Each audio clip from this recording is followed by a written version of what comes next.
Mi nombre es José Heriberto Rodríguez Arenas y a continuación compartiremos la videoexposición Alcances y limitaciones de las clasificaciones indexadas oficiales DSM-5 y CIE-10, perteneciente a la materia Desarmonía desde la perspectiva transpersonal, maestra encargada Blanca María de Sentis Reyes.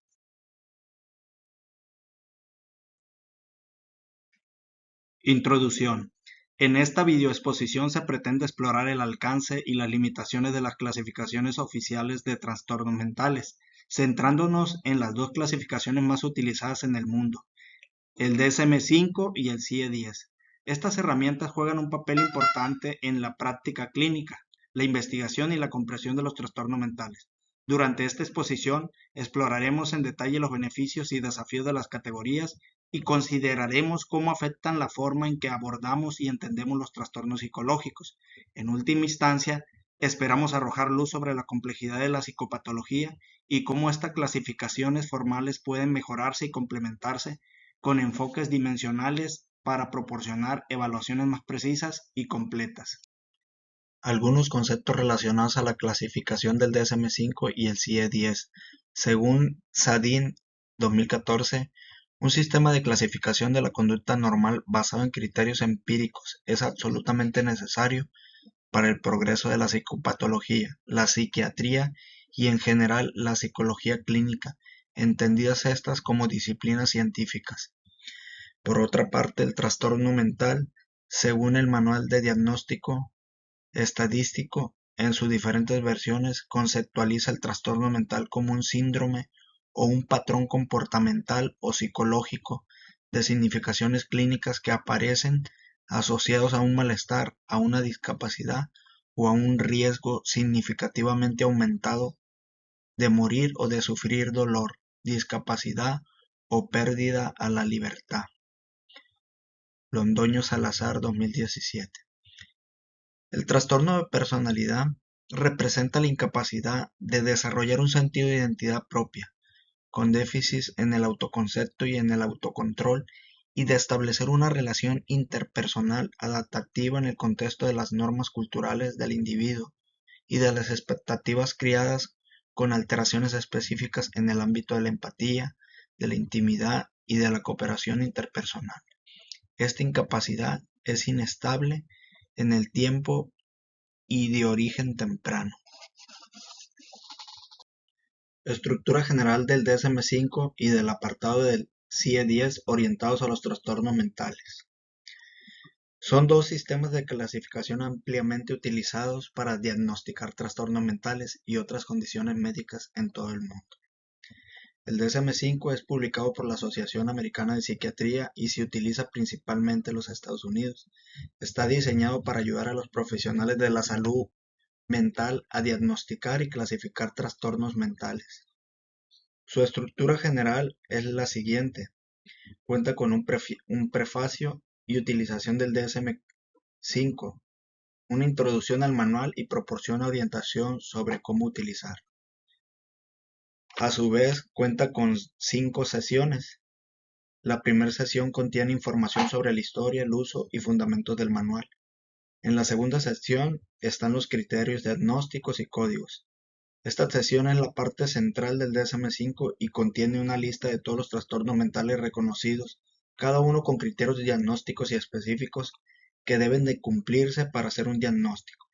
En la sección 3, el modelo multiaxial y diagnóstico dimensional proporciona un enfoque dimensional y multiaxial para evaluar los trastornos mentales, aunque este enfoque ha sido revisado en comparación con otras ediciones anteriores.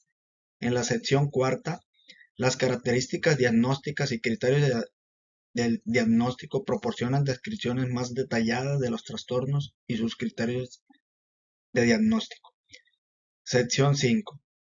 Comprende la evaluación y medidas de la salud mental y función global, ofreciendo una información sobre la evaluación y medición de la salud mental y la funcionalidad de los pacientes. Cuenta con un apéndice y que incluye información adicional como cambios de diagnósticos desde ediciones anteriores, herramientas de evaluación y índices alfabéticos de los trastornos.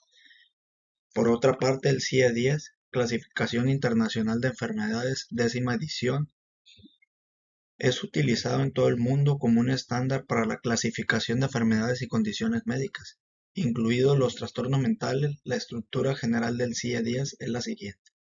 Cuenta con 3 volúmenes. El primer volumen es un listado de enfermedades y trastornos. Contiene una lista de códigos alfanuméricos que representan todas las condiciones médicas, incluyendo los trastornos mentales. Cada código se acompaña de una descripción detallada de la enfermedad o trastorno. En su volumen 2, cuenta con instrucciones para el uso del CIE-10, proporcionando orientación sobre cómo utilizar el sistema de codificación, incluyendo reglas de codificación y directrices para la presentación de los informes.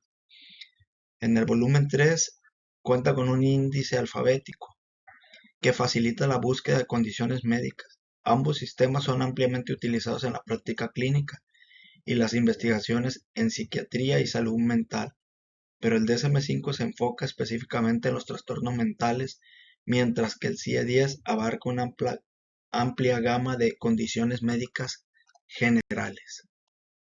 Clasificación y criterios de diagnósticos globales de los trastornos de la personalidad en el DSM-5 y en el CIE-10. Los trastornos de personalidad son afecciones en las que un patrón duradero de comportamientos, cognición y funcionamiento interpersonal se desvían significativamente de las expectativas culturales y causan problemas significativos en la vida de una persona. Tanto el DSM-5 como el CIE-10, ambos manuales incluyen clasificaciones y criterios de diagnósticos para los trastornos de la personalidad y describen los trastornos de la personalidad y sus criterios de diagnóstico en ambos sistemas. El DSM-5 en los trastornos de personalidad los divide en 3 grupos. El grupo A está el trastorno de personalidad paranoide, el esquizoide y el esquizotípico. El trastorno de personalidad paranoide tiene características como la desconfianza y suspicacia excesiva hacia los demás, interpretaciones erróneas de las intenciones de los demás. El trastorno de personalidad esquizoide se manifiesta como aislamiento social, incapacidad para experimentar o expresar emociones. El trastorno de personalidad esquizotípico se manifiestan pautas de pensamientos y comportamientos extraños, creencias o experiencias perceptivas inusuales. En el grupo B están los trastornos de personalidad antisocial, límite, histriónico y narcisista. El antisocial siente desprecio por los derechos de los demás, comportamientos delictivos y falta de empatía. El trastorno de personalidad límite, hay una inestabilidad emocional, relaciones inestables y impulsividad.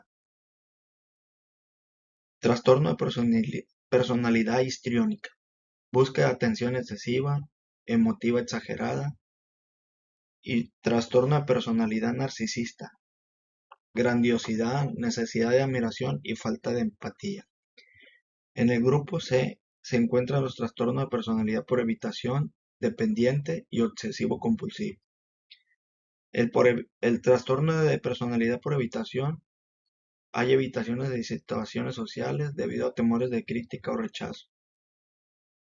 Trastorno de personalidad dependiente, necesidad excesiva de ser cuidado y temor a la separación. Trastorno de personalidad obsesivo-compulsivo, perfeccionamiento, preocupación excesiva por el orden y el control.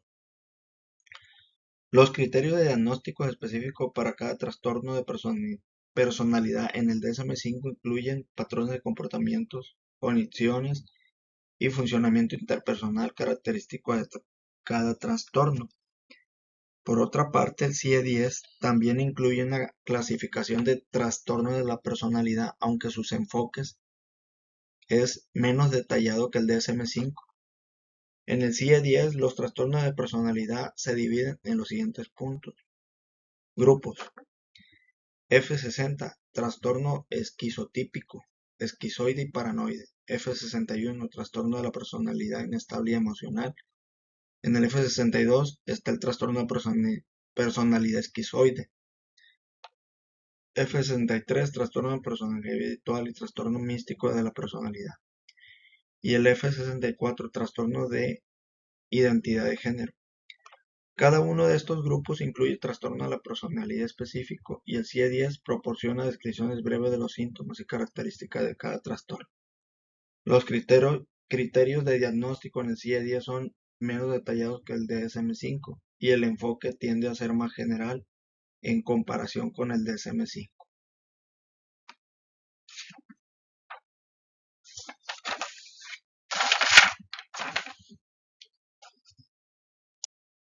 Convergencia y divergencia existente entre ambos sistemas de clasificación, el DSM-5 y el CIE-10. Son dos sistemas de clasificación ampliamente utilizados para diagnosticar trastornos mentales y otras condiciones médicas. En cuanto a las convergencias, ambos sistemas reconocen y clasifican trastornos mentales comunes, como la depresión mayor, la esquizofrenia, el trastorno bipolar y la ansiedad generalizada. Esto permite ciertas consistencias en la identificación y el diagnóstico de trastornos en diferentes partes del mundo. Los códigos del CIE-10 y el DSM-5 a menudo se utilizan en entornos de atención médica, mientras que los profesionales de la salud mental que utiliza el DSM-5 para el diagnóstico más detallado y específico. Ambos sistemas proporcionan orientación sobre el diagnóstico y criterios diagnósticos para una amplia variedad de trastornos mentales. Esto es útil para profesionales de la salud mental al realizar evaluaciones clínicas. En cuanto a las divergencias, enfoques y propósitos. El propósito principal del DSM-5 es proporcionar criterios de diagnóstico detallados y específicos para los trastornos mentales, lo que lo hace más orientado hacia la psiquiatría y la psicología clínica. El CIE-10, por otro lado, es una clasificación más amplia que abarca una gama más amplia de condiciones médicas, incluidas las no mentales. La organización y clasificación de trastornos mentales varían entre los dos sistemas. Por ejemplo, el DSM-5 utiliza un enfoque de cúmulos o grupos de trastorno, mientras que el CIE-10 tiene categorías diferentes. Los dos sistemas pueden utilizar términos y descripciones diferentes para describir trastornos similares. Por ejemplo, el DSM-5 utiliza el término trastorno bipolar, mientras que el CIE-10 utiliza trastorno afectivo bipolar.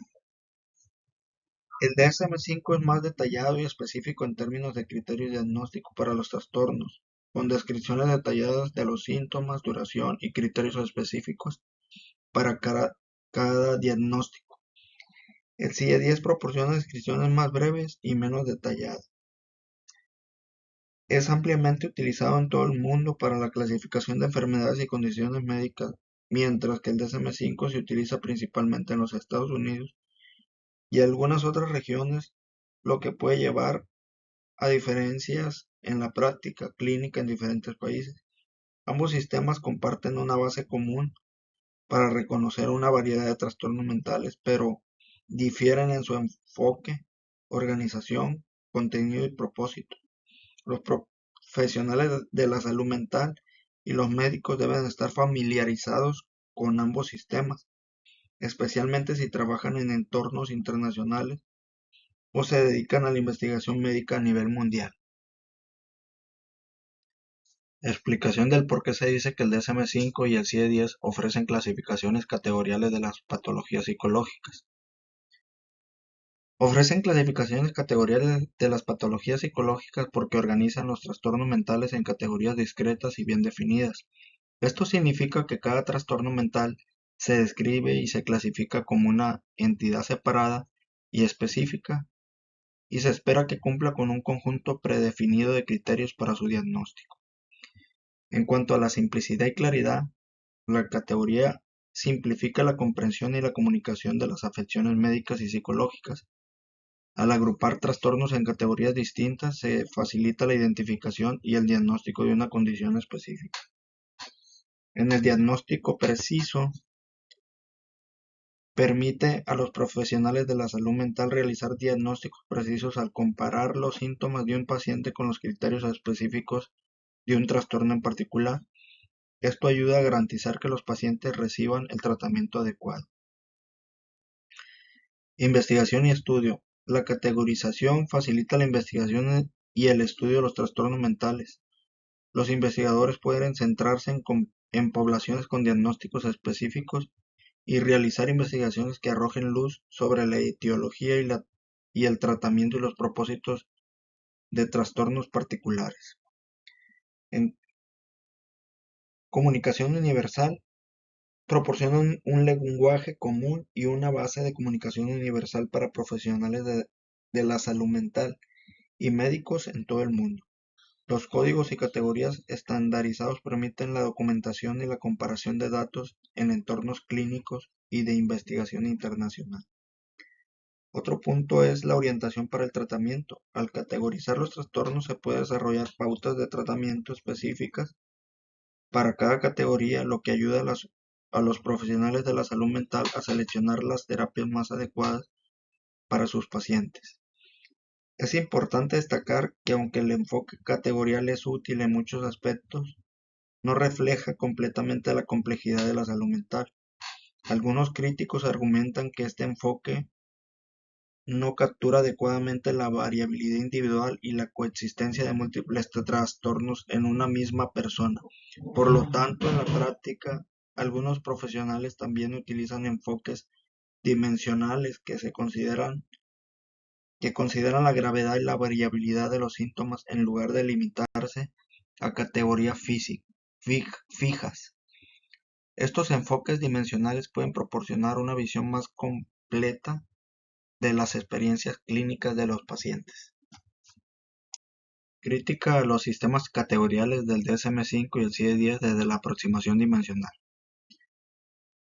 Una de las críticas más destacadas del enfoque categórico es que simplifica en exceso la complejidad de la experiencia humana. Los trastornos mentales se clasifican en categorías discretas, lo que puede no reflejar adecuadamente la variabilidad y la gama de síntomas observados en la práctica clínica.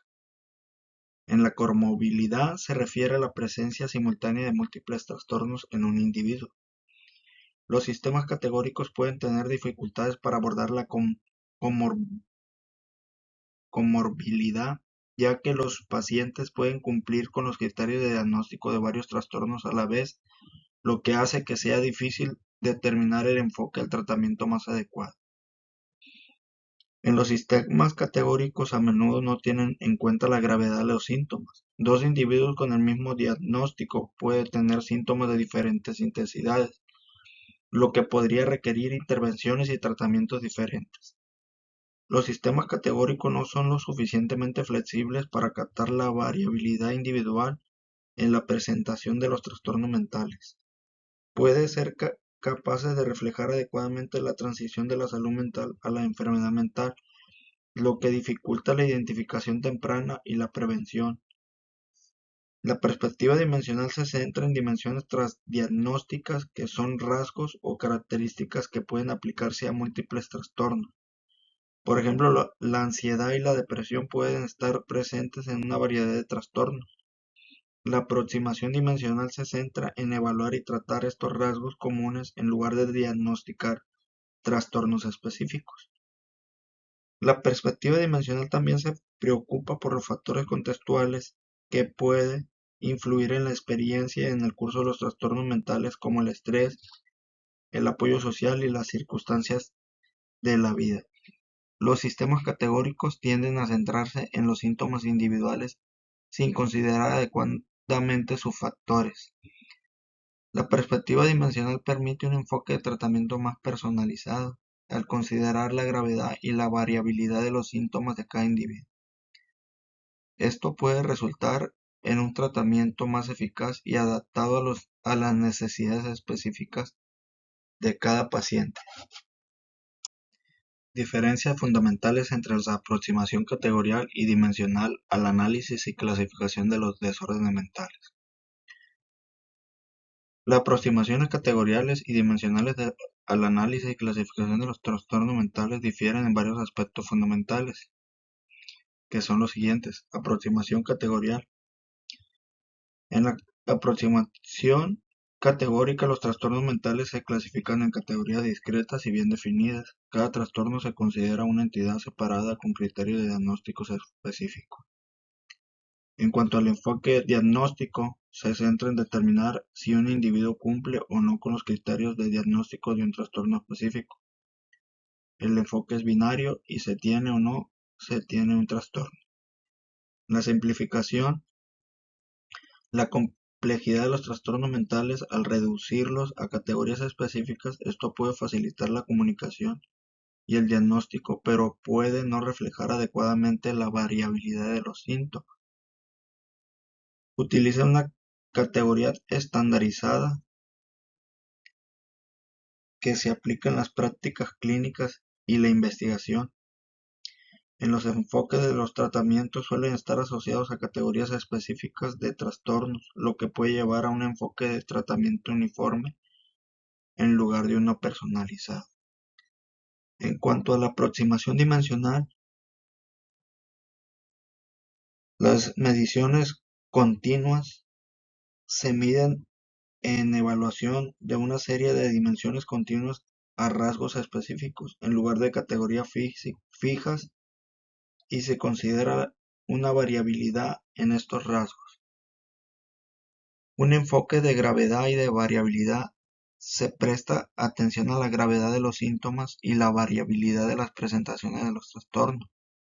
Los síntomas se miden en un espectro en lugar de clasificarse como presentes o ausentes.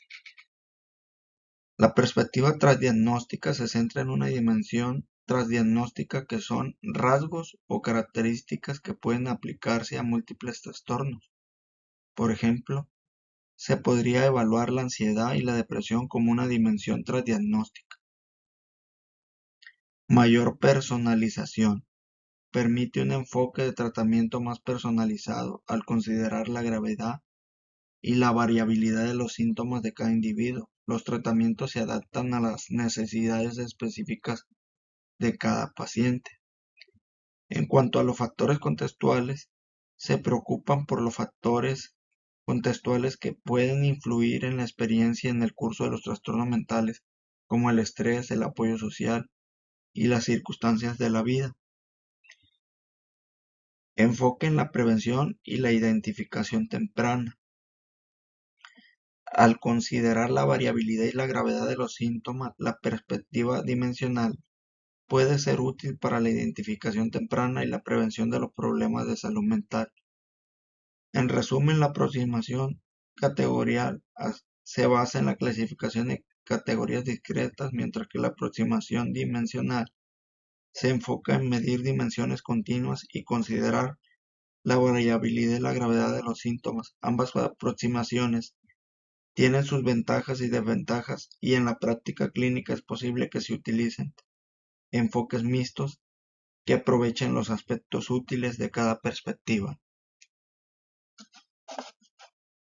Ventajas que tiene el sistema dimensional para dar cuenta de la relación existente entre manifestaciones normales, trastornos de la personalidad y patologías mentales graves. Refleja la continuidad de los síntomas. La perspectiva dimensional reconoce que los síntomas existen en un espectro continuo, desde la salud mental hasta la enfermedad mental. Esto permite una mejor comprensión de la variabilidad de la gravedad de los síntomas y cómo se suponen en el espectro de la salud mental. Captura la comorbilidad. Los sistemas categóricos a menudo tienen dificultades para abordar la comorbilidad, que es la presencia simultánea de múltiples trastornos en un individuo. La perspectiva dimensional puede abordar la comorbilidad al considerar múltiples dimensiones de síntomas que pueden estar presentes en una misma persona. La evaluación de rasgos transdiagnósticos. La aproximación dimensional permite evaluar dimensiones transdiagnósticas, es decir, rasgos o características que pueden aplicarse a múltiples trastornos. Por ejemplo, rasgos como la ansiedad, la impulsividad y la depresión pueden ser evaluados en una variedad de trastornos. Mayor personalización de tratamiento. Al considerar la gravedad y la variabilidad de los síntomas, la perspectiva dimensional permite un enfoque de tratamiento más personalizado. Los profesionales de la salud mental pueden seleccionar intervenciones específicas basadas en la presentación única de síntomas de cada individuo. Identificación temprana y prevención. Al evaluar la variabilidad de los síntomas y las dimensiones transdiagnósticas, la perspectiva dimensional puede ser útil para la identificación temprana de problemas de salud mental y para la prevención. Los profesionales pueden intervenir antes de que los síntomas alcancen un nivel de gravedad que cumplan con los criterios diagnósticos categóricos. Mayor sensibilidad a los cambios del tiempo. La perspectiva dimensional permite evaluar la variabilidad de los síntomas a lo largo del tiempo, lo que es especialmente útil para comprender cómo los síntomas pueden cambiar y evolucionar con el tiempo y en respuesta al tratamiento. Abordan manifestaciones normales y patológicas.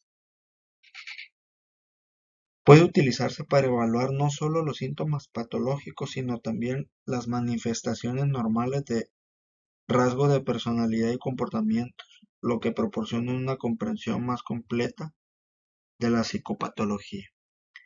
La perspectiva dimensional es valiosa para abordar la continuidad y la variabilidad de los síntomas en el espectro de la salud mental y la enfermedad. Permite una mejor comprensión de las relaciones entre manifestaciones normales, trastorno de la personalidad y patologías mentales graves, y facilita un enfoque de tratamiento más personalizado y preventivo.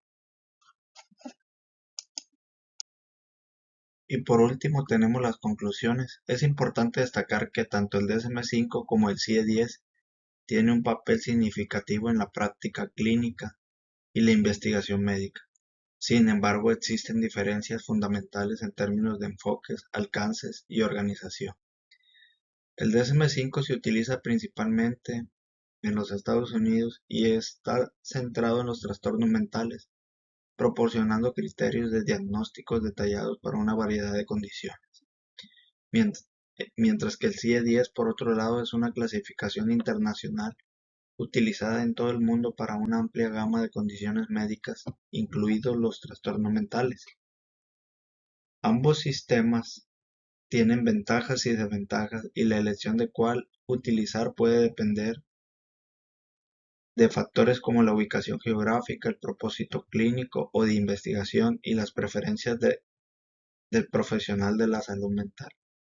Es importante para los profesionales de la salud estar familiarizados con ambos sistemas para poder proporcionar un diagnóstico y tratamiento adecuado a los pacientes, especialmente en contextos internacionales. En última instancia, la elección entre el DSM-5 y el CIE-10 o la combinación de ambos depende de la necesidad de estandarización en la documentación y el diagnóstico de trastornos mentales, así como las consideraciones de la diversidad y complejidad de las experiencias de salud mental de los individuos. Ambos sistemas desempeñan un papel importante en la atención y la investigación y salud mental a nivel mundial.